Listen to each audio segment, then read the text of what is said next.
கடற்தாமரை மாநாடு அப்படின்னு சொல்லி நீங்க எதிர்கட்சியா இருக்கும்போது ஏதோ மீனவர்கள் மீது வாஞ்சை கொண்டவர்கள் மாதிரி உங்களை காட்டிக்கிட்டீங்க. நாங்க வந்த உடனே இலங்கை நாங்க பணியை வச்சிருவோம்னு சொன்னீங்க. ஆனா இன்னைக்கு ஆட்சிக்கு வந்த பிறகு இலங்கைக்கு உங்களாலான உதவிகளை கொடுக்குறீங்களே தவிர தமிழக மீனவர்களுக்கு நீங்க என்ன செஞ்சீங்கன்னு கேட்டீங்கன்னா சுட்டி காட்டுற மாதிரி எதுவுமே இல்லை. ஈவன் தமிழ்நாட்டில இருந்து மீனவருக்கு ஒரு மந்திரி பதவி கொடுத்துருக்கலாம். ஆனா நீங்க மீனவளத்துறை மந்திரி பதவி தமிழ்நாட்டில் இருக்கக்கூடிய மாற்று சமூகத்தை சேர்ந்த ஒருத்தர் கொடுக்குறீங்க.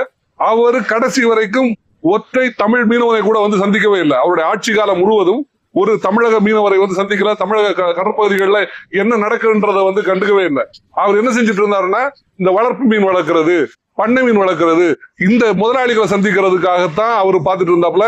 அவங்களுக்கு அதிகப்படியான வருவாய் ஈட்டு தரும் விதமாக பணங்களை பட்ஜெட்டை ஒதுக்கீடு பண்றதுக்கான வேலையை தான் செஞ்சுட்டு இருந்தாரே தவிர பாரம்பரியமாக வாழக்கூடிய மீனவர்களுக்கு எந்த உதவியுமே செய்யல.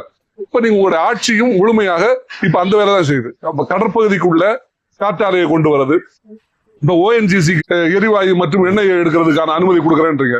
முதல்ல நீங்க அண்ணன் பாரதி சொன்ன மாதிரி முதல்ல ONGC என்ற அரசு நிறுவனத்துக்கிட்ட கொடுப்பீங்க. அப்புறம் தனியாருக்கு கைமாறும்.